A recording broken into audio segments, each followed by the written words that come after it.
En esta oportunidad vamos a seguir estudiando el libro de Génesis. De hecho, hoy es el último estudio de esta serie que iniciamos el año pasado, ya que, si recordarán, habíamos dicho que solo íbamos a estudiar los primeros 11 capítulos de este libro que nos habla del origen de todas las cosas, porque del capítulo número 2 en adelante nos habla acerca del origen de la nación de Israel, y es la segunda sección en la cual se divide este libro. Pero nosotros solo íbamos a estudiar los primeros 11 capítulos para luego iniciar otro tipo de estudio. Y hoy vamos a considerar el estudio número 13 y el último estudio que vamos a tener acerca de este interesante libro. Y para eso vamos a leer la Biblia en Génesis capítulo 11, versículo 4. Ese es el versículo que vamos a leer, el cual dice de la siguiente manera: y dijeron, vamos, edifiquémonos una ciudad y una torre, cuya cúspide llegue al cielo, y hagámonos un nombre, por si fuéramos esparcidos sobre la faz de toda la tierra. Amén. El tema que vamos a considerar en esta oportunidad es la Torre de Babel. Ese es el tema de hoy. Y si recordarán un poco, la última vez habíamos hablado acerca de la genealogía que aparece allá en Génesis capítulo 10. Y habíamos hablado acerca del origen de las naciones. Y veíamos cómo a lo largo de la historia se han hecho muchos estudios con el objetivo de tratar de rastrear el origen de algunas naciones basado en la genealogía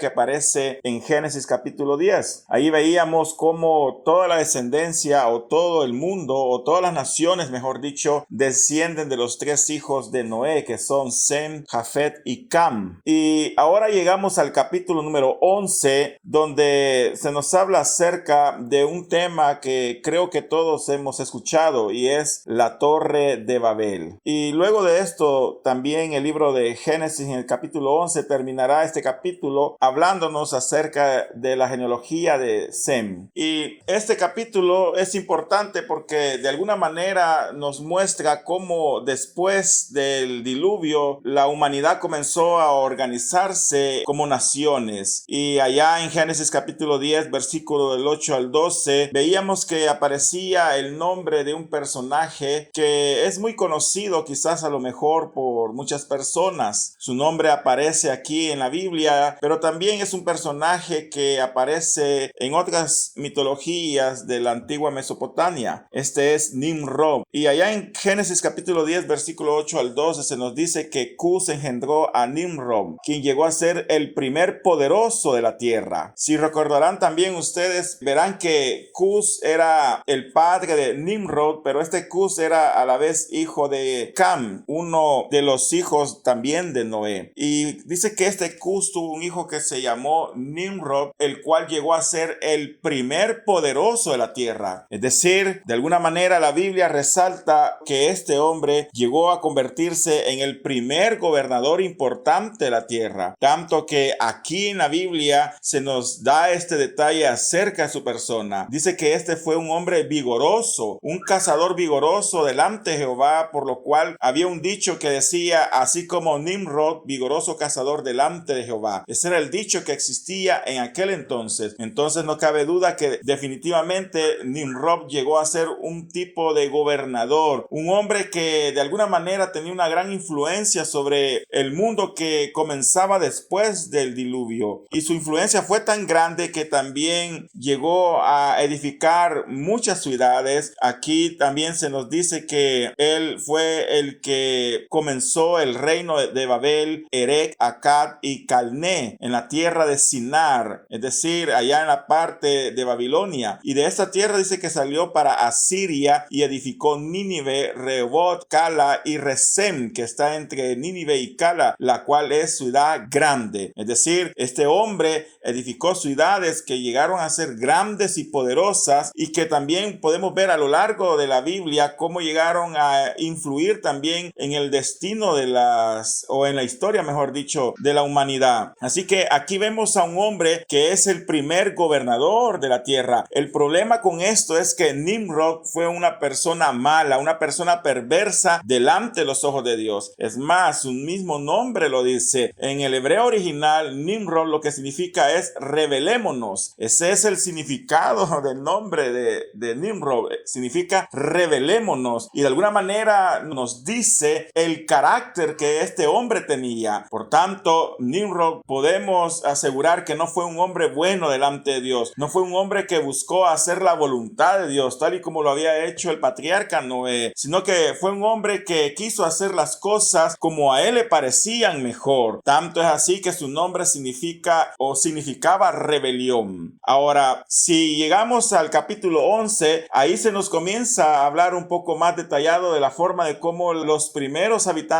de la tierra después del diluvio comenzaron a organizarse para construir ciudades. Y si hay algo que resalta en el primer versículo del capítulo 11 es que al inicio la humanidad tenía una sola lengua, un solo lenguaje, un solo idioma. Dice Génesis 11:1, tenía entonces toda la tierra una sola lengua y unas mismas palabras. Con esto la Biblia es clara al enseñarnos que el idioma que hablaba la humanidad al principio era uno solo. Ahora, cuando Dios creó al hombre, cuando Dios creó a Adán, lo creó, digámoslo así, enseñado, es decir, muy diferente a lo que la teoría de la evolución enseña, muy diferente a lo que dicen que el idioma es consecuencia de un proceso donde al principio el hombre era una especie de primate que solo pronunciaba ruidos y que estos ruidos con el tiempo se fueron articulando en las palabras fonéticas que hoy conocemos. Eso es algo que definitivamente la Biblia no enseña, sino que entendemos que cuando Dios creó al hombre lo creó con un idioma, es decir, lo creó con palabras, lo creó con un lenguaje. Ahora la pregunta sería, ¿cuál era ese lenguaje? ¿Cuál era el idioma que al principio se hablaba? Ahora, para responder esa pregunta, la verdad es que cualquier respuesta o aseveración que demos sería inventada o basada en muchas suposiciones, porque realmente no hay nadie que pueda decir cuál era el idioma que se hablaba al principio de todo esto. Sin embargo, hay algunas evidencias científicas, podríamos decir, o arqueológicas que nos muestran que de alguna manera al principio sí existió un solo idioma, porque hay ciertos idiomas antiguos que tuvieron influencia y que formaron incluso los idiomas que hoy hablamos en la actualidad. Por ejemplo, si hablamos acerca de nuestra lengua, del español, uno puede remontarse y tratar de investigar los orígenes de esta. Y es interesante, como vemos en esta tabla que les estoy mostrando a continuación, cómo el idioma español, que viene del latín, tuvo una influencia de una lengua muy antigua que era el fenicio. El fenicio era una lengua que tiene un alfabeto cuneiforme y que data de muchos años atrás, pero este lenguaje de alguna manera ha tenido influencia en otros idiomas como el hebreo, el griego, el latino, y esto se deja ver si evaluamos el alfabeto el alfabeto de cada uno de ellos. Si revisamos un poco más detallado esta tabla que les estoy mostrando, ustedes verán que, por ejemplo, en fenicio, la primera letra del alfabeto es Alp. Si nos vamos al hebreo, que es un idioma o una lengua que surgió posteriormente al fenicio y que es la lengua que Israel habló, vemos que la primera letra del alfabeto es Aleph. Entonces, en el fenicio es la letra Alp y en el hebreo es Aleph. Ahora, si nos vamos al griego, que es otra lengua antigua también, vemos que la primera letra del alfabeto griego es Alfa. Y si nos vamos al latín, vemos que la primera letra del alfabeto es A. Y si nos vamos a nuestro idioma, vemos que en el abecedario la primera letra es A también. Por tanto, uno podría ver que hay cierta similitud en cuanto al tipo de letras que aparecían en cada uno de los alfabetos antiguos. Y así podríamos seguir revisando esta tabla. Ustedes pueden buscarlo en internet o buscar información al respecto y verán que hay una coincidencia entre el idioma fenicio, el hebreo, el griego y el latino. Por ejemplo, la segunda letra en el idioma fenicio era Bet, y en el hebreo es Bet, y en el griego era Beta, y en el latino es B, y bueno, en nuestro idioma sigue siendo la B. La tercera letra es Gan en el alfabeto fenicio, mientras que en el hebreo es Gimel, en el griego es Gamma y en el latín es G. Y así sucesivamente podríamos seguir observando esta tabla que les estoy mostrando, y al observar esto no cabe duda que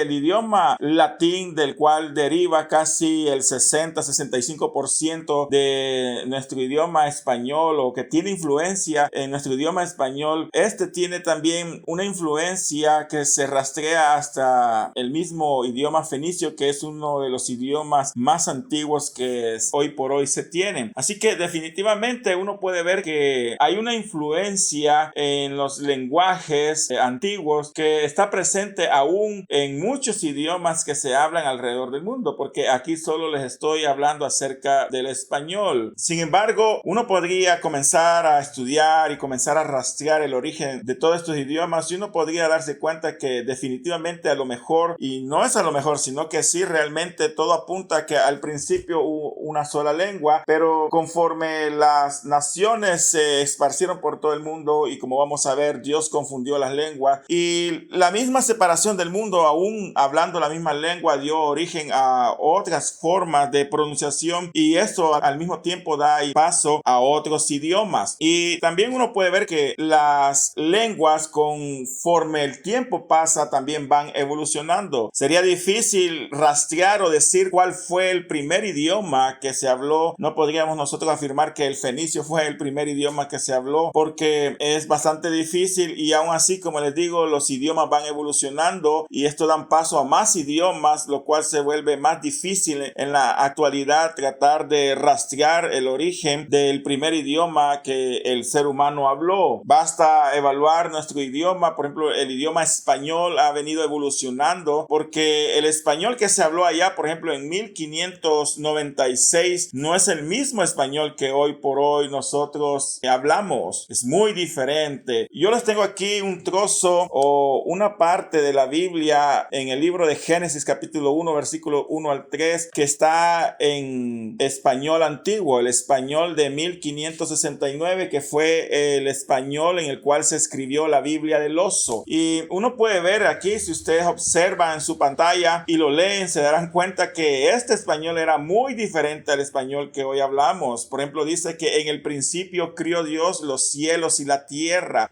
estaba desordenada y vacía, y las tinieblas estaban sobre la faz del abismo, y el Espíritu de Dios se movía sobre la faz de las aguas, y dijo Dios, sea la luz, y fue la luz, y vido Dios que la luz era buena, y apartó a la luz de las tinieblas, y llamó Dios a la luz día, y a las tinieblas llamó noche, y fue la tarde y la mañana un día. Si nos damos cuenta que hay algunas palabras que se pronuncian un poco diferente, pueden ver esta palabra, por ejemplo, que están observando en su pantalla, donde dice que las tinieblas estaban, pero utiliza letras que son un poco diferentes y que se pronuncian diferente a nuestro idioma. Podemos ver también que la palabra y dijo Dios está con X y se pronuncia como dicho aproximadamente, porque antes, en este periodo, la J no era utilizado en este tipo de palabras. Con el tiempo este idioma evolucionó y la X se convirtió en J. Ahora, esto no significa que para esta época no existía una J. Sí existía, pero se utilizaba de otras formas. Y bueno, también vemos aquí que dice que en el principio crió Dios los cielos y la tierra. Esta palabra crió hace referencia a crear. Así que definitivamente vemos que este español no se parece al español que hoy hablamos. Eso es por ponerle una pequeña parte de la Biblia del oso, ¿no? Porque si ustedes tienen la oportunidad de leer un español más antiguo, se van a dar cuenta que es muy diferente y a veces difícil quizás de entender cuando se habla. Ahora, si vamos más allá y llegamos a 1906, tenemos a la versión Reina Valera 1906, y esta misma parte se traduce exactamente como ustedes lo pueden ver en sus pantallas, y dice que en el principio crió Dios los cielos y la tierra. Si se dan cuenta, esta es una versión antigua de 1906, y aún en 1906 se utilizaba la palabra crió para hacer referencia a crear. Aparte de eso, pueden ver que la palabra fue está tildada. También está tildada la palabra a, porque dice dijo y llamó Dios a la luz día. Y si se dan cuenta, cuando dice y llamó Dios a la luz día, la palabra a está tildada. Hoy nosotros ya no la tildamos. También fue está tildada y nosotros ya no lo tildamos. Y se utiliza la palabra crió para hacer referencia a crear. Esa es la Reina Valera 1906, pero si vamos avanzando en el tiempo, llegamos a la Reina Valera 1960, que es la versión que hoy sí nosotros tenemos en la actualidad. Y bueno, creo que todos la hemos leído, y dice que en el principio creó Dios los cielos y la tierra estaba desordenada desordenada y vacía. Entonces aquí vemos cómo de alguna manera el español que aparece en esta versión que es de 1960 es muy diferente en la forma de cómo se escribía el español en 1906 y muy diferente a la forma de cómo se escribía el español en 1596. Así que esto nos enseña que de alguna manera aún las mismas lenguas de un mismo continente van evolucionando con el paso del tiempo. Y si llegamos a nuestra época contemporánea, bueno, hoy existe la Reina Valera contemporánea que tiene un lenguaje adecuado al actual. Por ejemplo, dice que Dios en el principio creó los cielos y la tierra. Si nos damos cuenta y tuviéramos tiempo para leer este pasaje, nos diéramos cuenta que gramaticalmente y de acuerdo a las leyes de la ortografía que hoy dominan o rigen nuestro idioma, la estructura gramatical y el orden en cómo están puestas las palabras es muy diferente a cómo se escribía en 1960. De hecho, hay palabras que de la Reina Valera 1960 que ya no se usan en estas nuevas versiones modernas.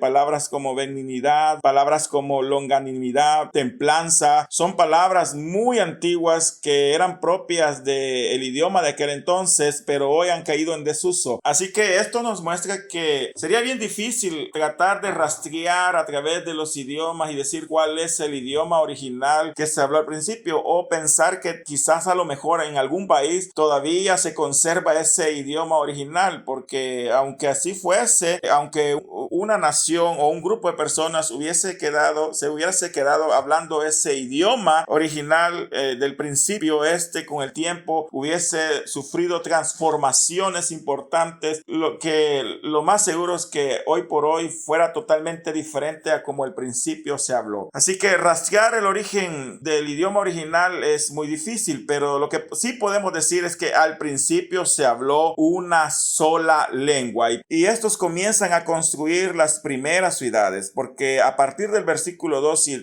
3 se nos dice que aconteció que cuando salieron de oriente llegaron a la llanura en la tierra de Sinar y se establecieron allí y se dijeron unos a otros: vamos, hagamos ladrillos y cosámoslos con fuego. Y les sirvió el ladrillo en lugar de piedra y el asfalto en lugar de mezcla. Aquí vemos cómo de alguna manera el ingenio humano comienza a surgir, porque de alguna manera Dios ha dotado al ser humano de cierta inteligencia, cierta capacidad de raciocinio para crear cosas o modificar cosas que le ayuden a su existencia. Aquí, sin que nadie les enseñase, vemos cómo ellos comenzaron a crear los primeros ladrillos. Estos eran cocidos con fuego y usaban, dice, ladrillo en lugar de piedra, y el asfalto les servía como una forma de mezcla, de tal manera que esto les ayudaba a construir edificios o casas mucho más seguras que podían durar mucho más tiempo de pie. Así que el hombre comienza a organizarse. Dice que ellos salieron de oriente. Acordémonos que el arca arribó en el monte Ararat en el oriente, y de ahí dice que se extendieron y hallaron una llanura en la tierra de Sinar. La palabra Sinar significa como un lugar que está entre ríos, y aquí se nos dice que era una llanura, es decir, no habían montañas, era una enorme planicie, y generalmente la región de Sinar se ubica, de acuerdo a la Biblia, en la parte de Babilonia, y fue ahí donde dice que ellos se asentaron y ahí comenzaron a construir ciudades. Ahora, ¿cuáles son las ciudades que estos hombres construyeron? Fueron muchas, porque como veíamos anteriormente, como Nimrod, que fue el primer poderoso de la tierra, llegó a construir grandes ciudades, grandes imperios. Dice que su reino fue Babel, construyó Erech, Akkad y Calné. Estos son nombres de ciudades importantes que ellos edificaron, y también dice que ahí edificó Nínive, que llegó a ser la capital de Asiria. Edificó Rebot, Cala y Resem, las cuales, dice, en el caso específico de Resem, fue una ciudad muy grande. Así que vemos que rápidamente los seres humanos comienzan a edificar grandes ciudades ciudades, vemos que menciona el nombre de varias de ellas. Resaltan aquí la palabra Babel. Una de las ciudades que ellos construyeron fue Babel, que la podemos ubicar allá por Irak, Irán, aproximadamente por esa región. Y Babel se refiere a la región de Babilonia. Con el tiempo esa región se llegó a llamar Babilonia, que fue una nación que azotó de manera cruel el mundo antiguo, dominó el mundo antiguo y fue la que destruyó los muros de Jerusalén, el templo, y destruyó totalmente el reino del sur y a Jerusalén propiamente. Pero también tenemos otra ciudad que resalta aquí, que es Nínive, y Nínive es la capital de Asiria, y Asiria se conoció también en la historia y en la Biblia como un pueblo salvaje, un pueblo terrible, violento en gran manera, conquistador, que no dejaban a nadie con vida, eran conocidos por su crueldad. O sea, nadie quería caer en manos de los asirios, y ser conquistados por ellos era equivalente a una muerte terrible. Así que vemos cómo estas naciones o estas ciudades que estos hombres comienzan a construir, influenciados por Nimrod, su gobernador, llegaron a ser ciudades que albergaron mucha maldad y que llegaron a convertirse en el tiempo, conforme el tiempo pasó, en naciones poderosas, naciones terribles, que incluso azotaron a la nación de Israel, porque en el caso de Asiria, los asirios conquistaron la parte del reino del norte de Israel, de la nación de Israel. Ellos fueron los que provocaron la deportación de las 10 tribus de Israel, y que llegaron a poblar toda aquella parte, y de esa parte específica con el tiempo una mezcla entre los israelitas y los extranjeros que dio paso a lo que hoy conocemos como los samaritanos, que también se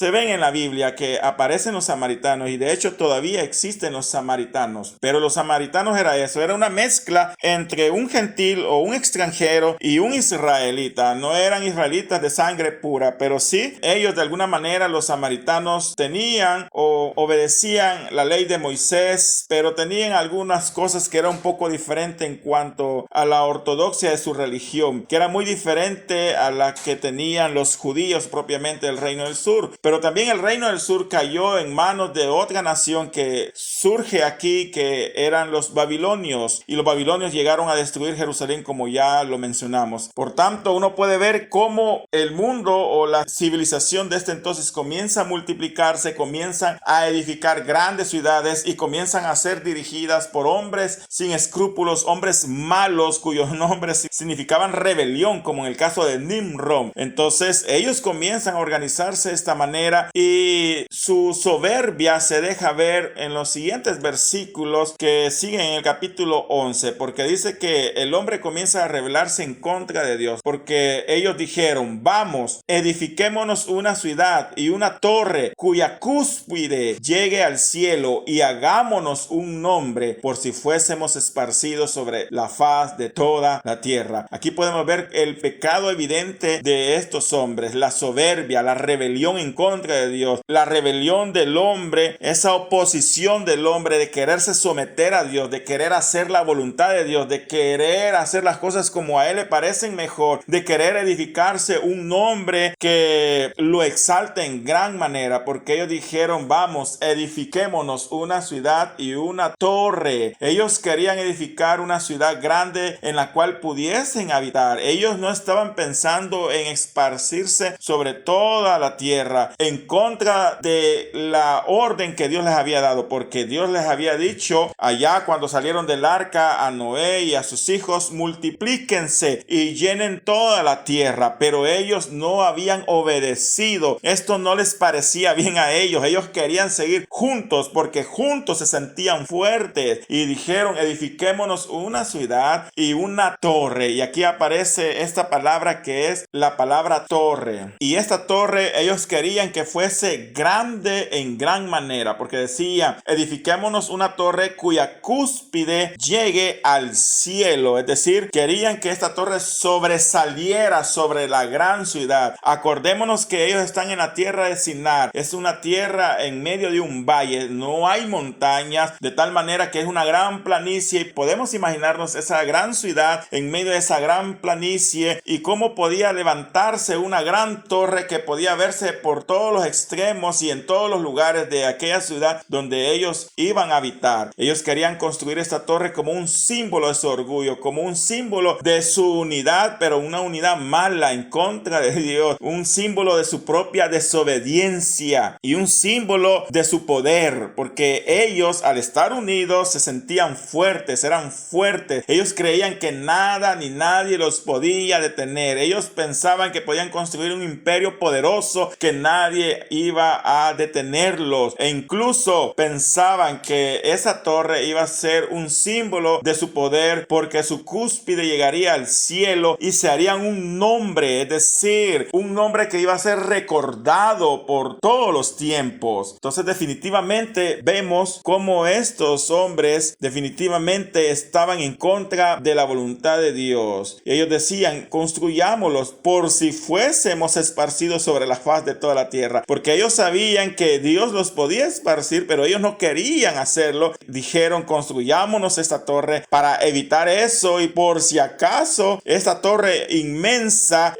nos recordaría que somos poderosos y podemos volver a juntarnos, y es un símbolo de nuestro poder, y que esto llegue hasta el mismo cielo. Ahora, si consideramos el significado de la palabra torre que aquí aparece, vemos que en el hebreo original la palabra que ahí aparece y que se traduce en nuestras Biblias como torre es la palabra sigurat. Y sigurat es una palabra antigua que hace referencia a un tipo de construcción que en la antigüedad se acostumbraba a hacer, que era un sigurat. Un sigurat era una construcción de origen sumerio y asirio que consistía en una torre piramidal que era escalonada, era de base cuadrada con terraza, muros inclinados y soportados con contrafuertes revestidos de ladrillos cocidos, la cual culminaba en un pequeño templo dedicado a algún dios pagano. Era muy parecido a la imagen que ustedes ven aquí. Generalmente eran edificios rectangulares, era un rectángulo sobre otro rectángulo puesto encima del otro, y así iban construyéndose de manera escalonada hasta llegar a lo más alto que ellos podían llegar, y justo en la cúspide se acostumbraba a construir un pequeño templo dedicado a algún dios pagano. Así que cuando la Biblia dice aquí que ellos dijeron: edifiquémonos una ciudad y una torre, ellos estaban hablando de un sigurat, que era una antigua construcción antigua de origen sumerio y asirio, que eran dedicados a los dioses paganos. De hecho, en el Medio Oriente hay muchos sigurat que se pueden encontrar hoy en día. Descubrir cuál es el sigurat o la torre de la cual la Biblia habla es muy difícil, pero sí podemos encontrar, gracias a la arqueología, evidencias de que estas edificaciones existieron realmente. Ahora, muy interesante ver que la Biblia no menciona el nombre de la torre como la Torre de Babel. Generalmente nosotros o nuestras Biblias en los encabezados le llama la Torre de Babel, pero la Biblia no la menciona como la Torre de Babel. De hecho,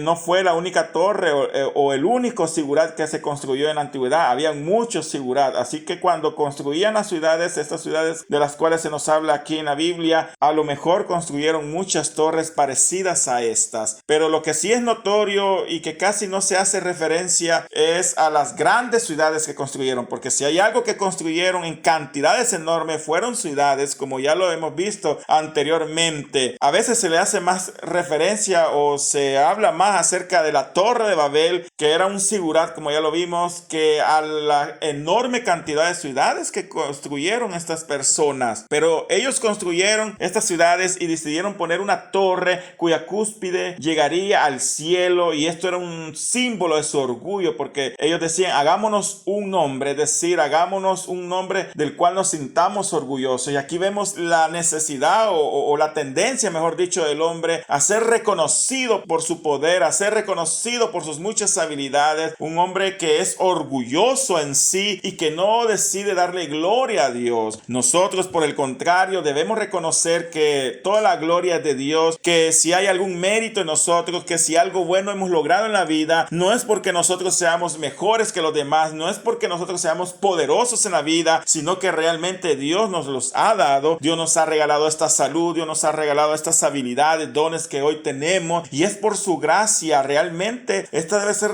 la forma correcta de ver las cosas, porque de lo contrario, cuando el hombre comienza a exaltarse por sus muchas habilidades, por su mucho poder, por por su mucho dinero, ellos se creen superiores a los demás y ocurre justo lo que pasó aquí. Y algunos tienden a construir una torre que anuncie o simbolice lo muy poderosos que ellos son. Aquí ellos querían construir esta enorme torre para hacer una remembranza de lo poderoso que era y que ni siquiera a lo mejor Dios los podía derribar, pero ellos se equivocan porque Dios tenía en sus planes que ellos tenían que multiplicarse, ellos tenían que esparcirse por toda la tierra. Y aunque ellos estaban en contra de esta voluntad, Dios tenía planes específicos y para Dios no hay nada imposible. Por mucho que el hombre se oponga a los planes originales de Dios, al final se termina haciendo la voluntad de Dios, porque la verdad es que parecía imposible de que los hombres se separaran. La verdad que se veía imposible que esa unión que ellos tenían se rompiese. Era un solo idioma, un solo propósito. Habían construido grandes ciudades, Nimrod gobernaba sobre ellos y cualquiera pudo haber pensado, bueno, ¿y cómo separamos a estos? Pero aquí viene Dios y decide confundir sus lenguas.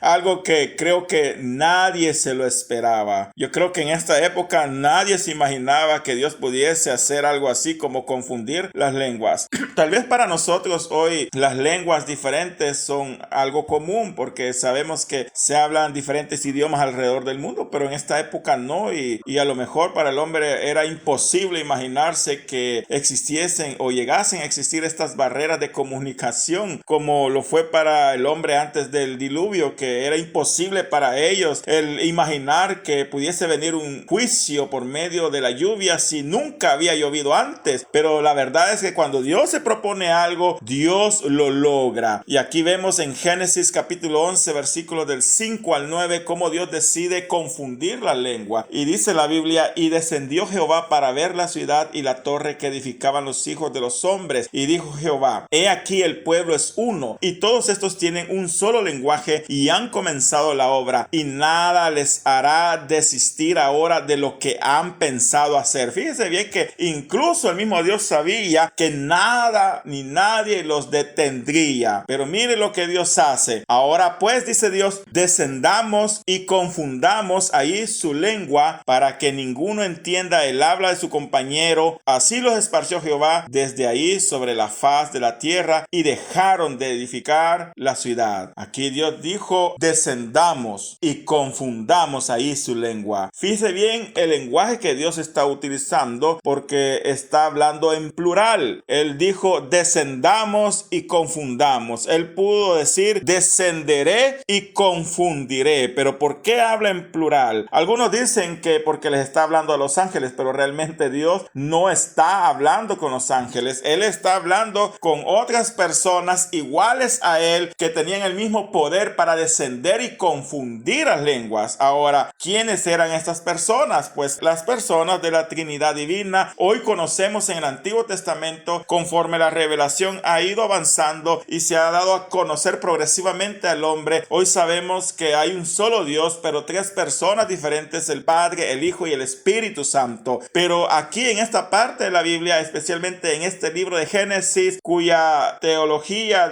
acerca de la naturaleza de Dios todavía no se comprendía mucho, pero a través de estas palabras se nos da un vestigio o una luz de lo que llegaría a comprenderse más adelante, porque aquí Dios en el Antiguo Testamento nos da evidencias de que la pluralidad de su personalidad en su divinidad ya existían. Por eso dice: ahora pues descendamos y confundamos su lengua. Y Dios descendió y Dios confundió sus lenguas. De repente cada quien hablaba un idioma diferente. De repente ya no se entendían. Uno le hablaba al otro y el otro no entendía lo que él decía. Así que de esta forma Dios esparció de allí sobre la faz de la tierra a todos los hombres y dejaron de edificar aquella ciudad. Así Dios frustró los planes de estos hombres perversos que se oponían a obedecer la voluntad de Dios. Por eso dice: fue llamado el nombre de ella Babel, porque allí confundió Jehová el lenguaje de toda la tierra y desde allí los esparció sobre la faz de toda la tierra. Llamó el nombre de este lugar Babel. Y Babel lo que significa es confusión. Eso significa Babel, confusión. Y es aquí donde Dios confunde confunde al ser humano, confunde sus lenguas para que desistan y dejen de hacer aquello que estaba en contra de la voluntad de Dios. Si hay algo que podemos aprender aquí es que no nos conviene ir en contra de la voluntad de Dios. Qué triste es encontrarnos en contra de su voluntad. Qué triste es seguir insistiendo en algo que sabemos que no es la voluntad de Dios. Yo le digo, si usted por medio de la escritura sabe que lo que está haciendo está en contra de su voluntad, pues yo le recomiendo que lo deje de hacer, porque tal cosa jamás prosperará. Las cosas que hacemos en contra de la voluntad de Dios jamás prosperarán, jamás terminarán bien. Y si estamos en el pecado y si estamos perseverando en una vida de pecado, debemos entender que el final será triste, porque la paga del pecado es la muerte. La voluntad de Dios no es que perseveremos en el pecado, no es que vayamos en contra de sus preceptos divinos. La voluntad de Dios es que nos sometamos en obediencia a Él, que vivamos de acuerdo a su palabra, que depositemos nuestra fe, nuestra confianza en Cristo Jesús para salvación y vida eterna de nuestras almas. No seamos rebeldes a la palabra de Dios, porque al final seremos confundidos. Al final lo que nos espera es una confusión total y nuestra vida se desaprovechará al máximo, como estos hombres que construyeron una gran ciudad. Estaban construyendo una gran ciudad, era enorme, era magnífica, pero era en contra de la voluntad de Dios. Pero ellos, en contra de todo eso, decidieron hacerla y al final Dios los confundió, y aquellos que habían edificado, pues ahí quedó, fue en vano, porque al final se esparcieron sobre toda la tierra y dejaron de construir aquella gran ciudad. Ahí quedó aquellas cosas que ellos habían edificado, aquellas ciudades que habían edificado, allí quedaron. Y así es con la vida de aquellos que van en contra de su voluntad. Usted puede edificar y construir muchas cosas en su vida, pero si es en contra de la voluntad de Dios, es en vano, no prosperará jamás. Pero quiera Dios que todos nos hallemos en su voluntad. De esta forma, Dios confunde las lenguas, la humanidad se divide y llenan la faz de toda la tierra, cumpliéndose así la voluntad de Dios. Y cuando llegamos al versículo 10 del capítulo 11, ya para ir finalizando este capítulo, Moisés nos comienza a hablar acerca de la genealogía de Sem, porque lo que quiere hacer el autor de este libro es ir cerrando como una especie de embudo hasta llegar al punto principal del cual quiere hablar y del cual hablará la Biblia desde Génesis 12 hasta el resto de todo el Antiguo Testamento, y es de la nación de Israel, porque la nación de Israel nacería el Mesías, y por medio del Mesías muchos serían salvos en los postreros días. Así que viene Moisés y allá en el capítulo 10 nos habla del origen de todas las naciones, hace referencia a los hijos o los descendientes de los 3 hijos de Noé, pero lo que le interesa a él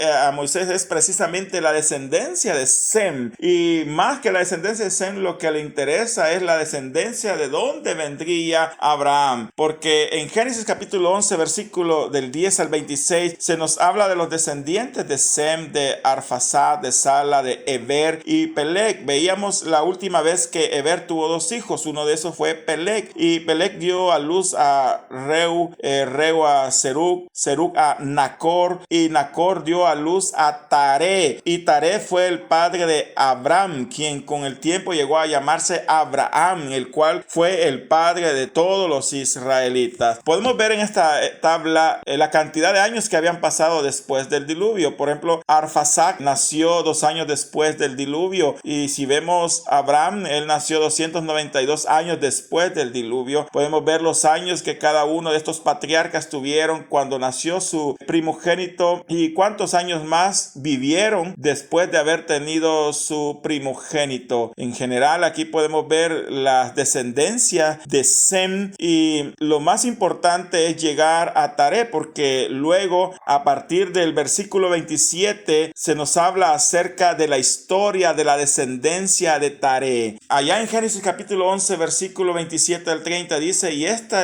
es la historia de Terah, padre de Abraham, Nahor y Haram. Aquí hay algo importante y por eso les pongo la NBI, porque estos versículos que le he leído están de acuerdo a la nueva versión internacional de la Biblia. Aquí se nos dice que esta es la historia de Terah, pero si vamos a la Reina Valera 1960 y a muchas otras traducciones de la Biblia, vemos que dice, esta es la historia de Taré, que todos sabemos o entendemos que Taré fue el padre de Abraham, pero aquí dice que el padre de Abraham se llamaba Terah. Entonces, ¿qué pasa realmente? ¿Acaso la NBI se ha equivocado? Realmente no, porque una bondad o un detalle, digámoslo así, que la NBI tiene es que en el caso del Antiguo Testamento escribe los nombres de los personajes de acuerdo a la forma de cómo se pronuncian en el idioma original, de tal manera que en el idioma original el nombre de Taré, que nosotros llamamos Taré y que Taré era el padre de Abraham, se pronuncia Terah, y viene la NBI y lo traduce de esa forma, tal y como se pronuncia. Así que si ustedes quieren saber cómo era la pronunciación de algunos nombres en el Antiguo Testamento, ustedes pudiesen consultar, por ejemplo, la Nueva Versión Internacional de la Biblia. Esa es una opción que ustedes tienen si quisieran saber eso. Pero dice que esta es la historia de Terah o Tareb, el padre de Abraham, Nahor y Haram. Y Haram fue el padre de Lot. Aquí aparece Lot, que llegó a ser el sobrino de Abraham. Y dice que y murió en Ur de los Caldeos, su tierra natal, cuando su padre Terah aún vivía. Dice que aquí murió Haram, el padre de Lot. Es decir, Lot se quedó huérfano. Ahora dice que Abraham se casó con Sarai, que Sarai es Sara, la que conocemos nosotros como Sara, pero según la NBI se pronuncia como Sarai. Y Nahor se casó con Milca, y la hija de Harán, la cual tuvo otra hija llamada Isca, pero Sarai era estéril y no podía tener hijos. Entonces aquí vemos cómo poco a poco nos va acercando al punto medular, y es la descendencia de Terah o Taré, de donde nacería Abraham. Ahora dice que Terah o Taré salió de Ur de los Caldeos rumbo a Canaán y se fue con su hijo Abraham, su nieto Lot y su nuera Sarai, la esposa de Abraham. Sin embargo, al llegar a la ciudad de Harán, se quedaron a vivir allí en aquel lugar, y ahí mismo murió Terah a los 205 años de edad. Entonces, a partir de aquí, con estas palabras finaliza el capítulo número 11 diciéndonos que salen de Ur de los Caldeos, pero en el camino muere su padre Terah y Abraham se queda solo, y es Abraham el que va a recibir dentro de poco el llamamiento de parte de Dios para hacer de él una gran descendencia. Justo aquí el autor del libro de Génesis nos lleva a este punto para cerrar el episodio de la historia de toda la humanidad, porque hasta el momento lo que ha hecho el autor del libro de Génesis es hablarnos del origen de todas las cosas, el origen del universo, el origen de las naciones, pero a partir de este momento termina esa introducción, llamémoslo así, y da paso a el tema central de todos los libros del Antiguo Testamento, que es narrar la historia de la nación de Israel, la nación de donde nacería el Mesías que traería luz a este mundo. A partir de ahí, Abraham recibirá su llamamiento. Él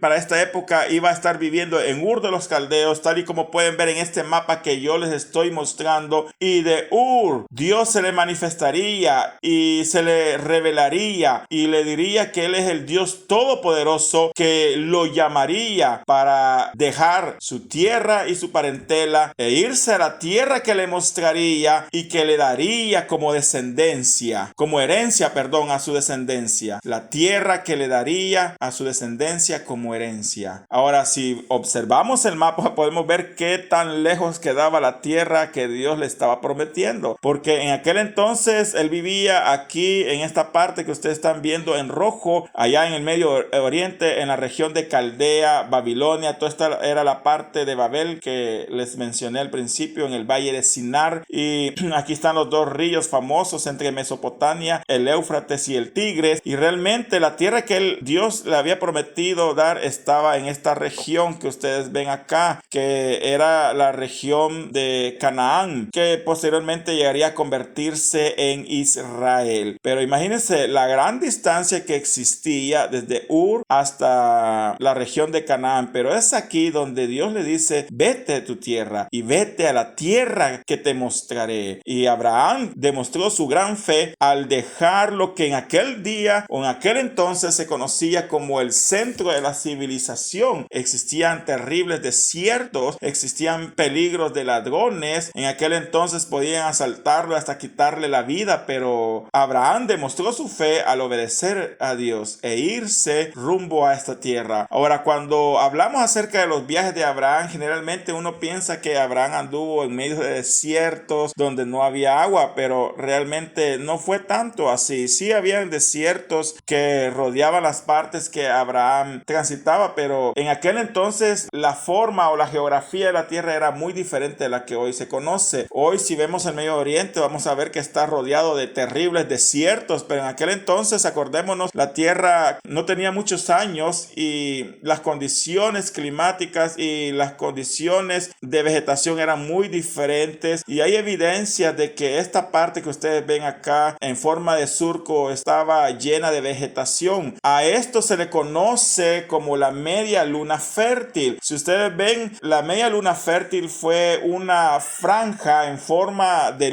media luna que rodeaba desde Ur de los Caldeos hasta toda Mesopotamia, hasta llegar a la región de Cananea, que permitía que las caravanas de personas que andaban o migraban de una parte a otra pudiesen pasar sin ningún peligro, sin ningún riesgo de morir por insolación o estar en medio de un desierto. Así que la verdad es que cuando Abraham viajaba, él viajó generalmente por esta zona que se conoció como la media luna fértil. Hoy, obvio, toda esta parte son terribles desiertos porque, como les dije, después de años la tierra ha cambiado totalmente y hoy por hoy son terribles desiertos, pero en aquel entonces había vegetación y esta zona se conocía como la media luna fértil. Aparte de que acordémonos que en esta región estuvo el huerto del Edén y era una zona tropical maravillosa, pero por causa del pecado todo eso se perdió. Toda esta región fue la que recorrió Abraham hasta finalmente llegar a la región de Canaán, y bueno, también